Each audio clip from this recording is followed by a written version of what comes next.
Hi, this is Daryl Myatt from Keller, Texas. Today is Thursday, May 19th, 2011. Well, you may have heard the President's speech earlier today. If not, let's talk about it.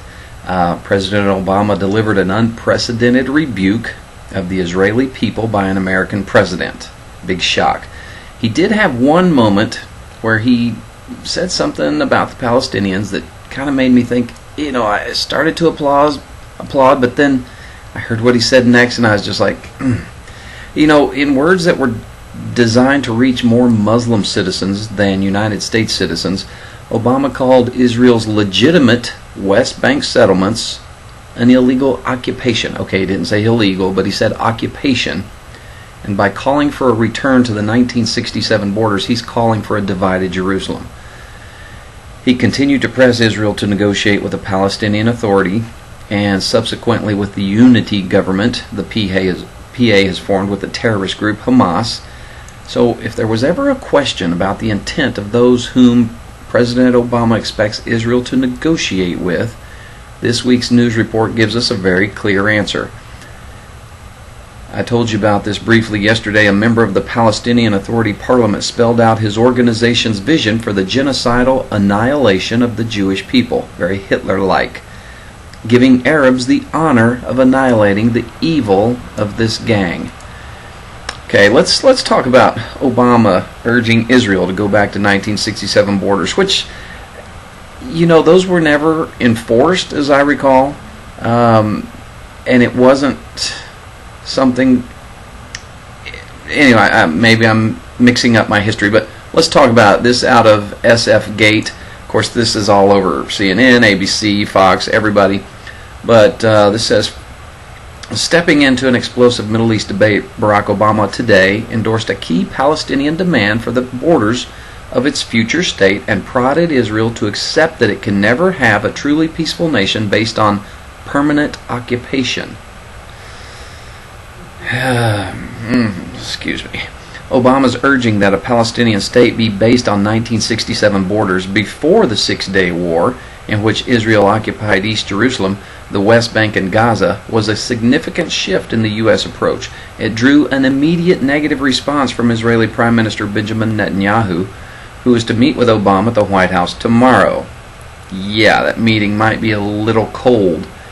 In a statement released late Thursday in Jerusalem, Netanyahu called the 1967 lines indefensible, saying such a withdrawal would jeopardize Israel's security and leave major West Bank settlements outside Israeli borders, though Obama left room for adjustments reached through negotiations. At the same time, it was not immediately clear whether Obama's statement on the 1967 borders as the basis for negotiations, something the Palestinians have long sought, would be sufficient to persuade the Palestinians to drop their push for UN recognition of their statehood. Obama rejected the Palestinians' unilateral statehood bid today as he sought to underscore U.S. support for Israel notwithstanding the endorsement of the 1967 borders. Obama said symbolic actions to isolate Israel at the United Nations in September will not create an independent state. Let's see, I'm not going to read the rest of this, but, I'm sorry, Obama's throwing Israel under the bus. And for someone who claims to be a Christian, he's clearly not acting like one. The many things I've seen him bash the Bible so many times and claim America's not a Christian nation, bowing to the Saudi king, which is a subservient motion, praising the Holy Quran, saying the call to prayer is the most beautiful sound he's ever heard, and his actions clearly show who he's favoring and who he's siding with. And I can't help but remember what Jesus said when he said, "You will know them by their fruits." I don't listen to what politicians say most of the time because usually they're lying to us anyway. So seeing what they do, that's hard to deny. Anyway, here's another story out of Haaretz. It says, after Obama's speech, Netanyahu rejects the withdrawal to indefensible 1967 borders. Prime Minister Benjamin Netanyahu said today Israel would object to any withdrawal to indefensible borders, adding he expected Washington to allow it to keep major settlement blocks in any peace deal. In a statement after Obama's speech outlining Middle East strategy, Netanyahu said before heading to Washington that the viability of a Palestinian state cannot come at the expense of Israel's existence. Very well put. That is why Prime Minister Benjamin Netanyahu expects to hear a reaffirmation from President Obama of U.S. commitments made to Israel in 2004. The statement added, alluding to a previous letter from Washington suggesting Israel could keep larger settlement blocks as part of a peace deal with the Palestinians. Israel appreciates President Obama's commitment to peace, Netanyahu said, but stressed that he expects Obama to refrain from demanding that Israel withdraw to indefensible 1967 borders, which will leave a large population of Israelis in Judea and Samaria and outside Israel's borders. The tough stand could set the stage for a tense meeting Friday when Netanyahu goes to Washington. Oh, gosh.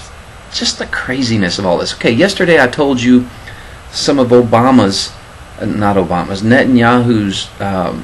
conditions for peace. Today, Abbas from the Palestinian Authority came out with some of his own. Okay, let's talk about this.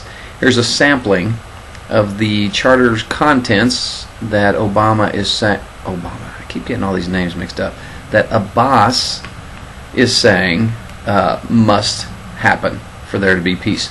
The so-called right of the Palestinian people to practice armed struggle as an inalienable right under international law, a call for the awakening of the popular struggle against the settlements, maintaining the refugee camps even though doing so is illegal under international law, no compromise on the so-called right of return, in which they want to bring 6 to 8 million Arabs and Muslims back into Israel, thereby demographically wiping them out, the assertion a Jewish state is racist, while declaring a PA state will be an Islamic state, saying that Arabs and Muslims can live anywhere in Israel, yet no Jews can live in a Palestinian area. Very one-sided. The restoration, the PA's relationship with the direct and powerful Israeli peace camp, and taking the option of adhering to peace without regarding it as an obligation. Wow. They don't want peace. Come on. Really? Okay. In an unrelated story, here's something, this out of Yahoo. Ahmadinejad, who I lovingly refer to as I'm a nut job, gives very well-meaning to his nickname I have for him. He says the West is causing a drought in Iran. This out of Tehran. President Mahmoud Ahmadinejad today accused Western countries of devising plans to cause a drought in the Islamic Republic as he inaugurated a dam in a central province. He says Western countries have designed plans to cause drought in certain areas of the world, including Iran. Wow. That's a pretty big accusation. USA, you're causing it not to rain here in Iran. Really? Really? You know, and then maybe there might be a shred of truth to what he's saying. Obviously I don't know what some of the powers that be are doing behind the scenes. We've all heard of HAARP and, all these various devices that they're using to modify the weather, create earthquakes, all kinds of things. So who knows? Maybe there's some shred of truth, but saying the USA is responsible for a drought in Iran, that just sounds laughable to me, but yeah, whatever. Okay, we've all heard of the coming rapture, Saturday, May 21st, right? It's all over the place, CNN. And again, I saw them today making fun of Mr. Camping, and actually it seemed they were making fun of all Christians who believe in any kind of rapture at all, which I fully expect and I'm prepared for, and I'm almost welcoming the persecution that's about to hit us. I have to say, there's several scriptures in 2 Peter, there's some others, Thessalonians, there's some places in the Bible where it talks about scoffers will come in the last days, saying, where is this return he's promised? It's gone on for thousands of years as it always has. Nothing's changed. There is no God. There's no return. this guy camping is probably actually going to cause part of Bible prophecy to come true. Not the rapture, but more scoffers making fun of us Christians. But here's an interesting story out of nwsource.com. Oh no, this isn't it quite yet, but still, this is part of it. Atheists counter prediction of doom with a rapture party. Okay, the way Seattle atheist Paul Case sees it, holding a rapture party on Saturday. The date Harold Camping says is going to be the rapture, is supposed to happen, is a can't-lose proposition. He says if the rapture indeed occurs and Christians worldwide are transported to heaven, we know as atheists we're not going, said Case, one of several people organizing the Saturday party in Tacoma. It's one of several such gatherings being organized by atheist groups nationwide. If it occurs, it's a good thing for us, he said. We get the real estate and cheap cars. We don't have to worry about separation of church and state. On the other hand, if the rapture doesn't happen, it's another egg in the face of those who say the end times will come. So it's a win-win for us, Case says. Lots of atheists holding rapture parties that day. They're like, if they leave, we're taking their stuff. If they don't, whatever. They look like fools. It's coming, so get ready. How are you going to answer people when they say, how come the rapture didn't happen? When you're like, well, Jesus told us, for one thing, no one knows the date or time, so this guy was clearly following his own agenda. Here's the interesting story, though, out of WorldNet Daily.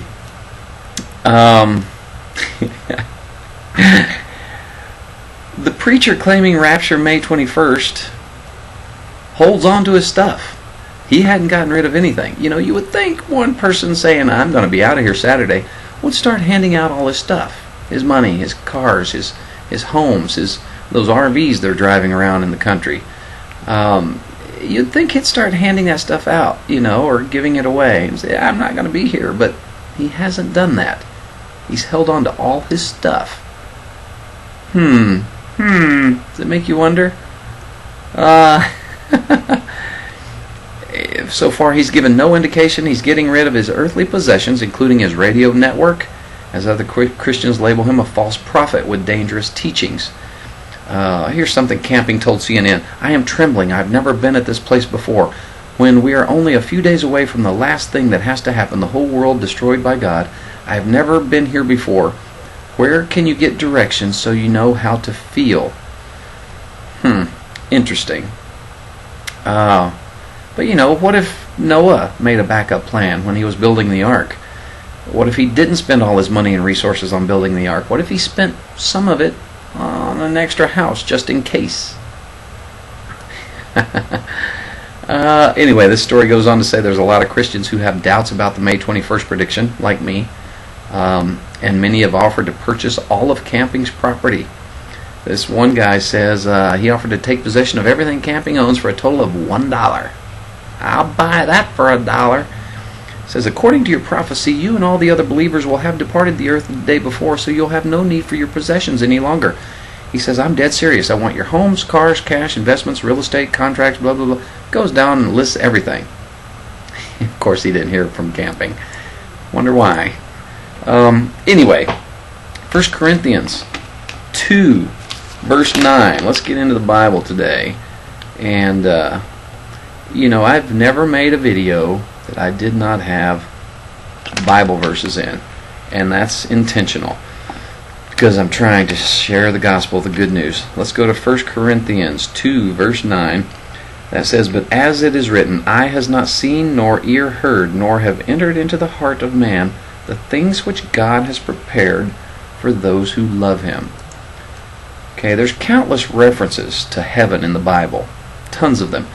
These references reveal 4 amazing things about heaven, things we can absolutely count on. Heaven is God's dwelling place. Okay, the Bible says in Psalm 103, verse 19, the Lord has established his throne in heaven, and his kingdom rules over all. Okay, in Acts 1, verse 11, it says, men of Galilee, why do you stand gazing up into heaven? This same Jesus who was taken from you into heaven will come in like manner as you saw him go into heaven. The endless planets, stars, and galaxies of the universe are too great to count. The Bible says in Psalm 8, verse 3, when I consider your heavens, the work of your hands, the moon and the stars which you have set in place. there's several different layers of heaven. You know, we've got the atmosphere is called heaven. There's various levels of heaven according to some. And here's something in Genesis 1, verses 6 through 8. And it says, "Then God said, Let there be firmament in the midst of the waters, and let it divide the waters from the waters. And God made the firmament, and divided the waters which were under the firmament from the waters which were above the firmament, and it was so. And God called the firmament heaven. So the evening and the morning were the second day." Now, heaven is our eternal home. In John 14, 2 through 3, Jesus said, "In my Father's house are many mansions. If that were not so, I would have told you. I'm going there to prepare a place for you. And if I go and prepare a place for you, I will come back and take you with me, that you may also be where I am." Okay? In a day when there aren't too many things that you can bank on, let me just tell you, heaven is a solid piece of real estate, and solid peace, like a river of real estate. And I look forward to seeing those streets of gold and that crystal sea, and a place that is unpolluted by humans and flesh, and uncorrupted by the ways of man. God bless you guys. Good Lord willing, I'll see you again tomorrow.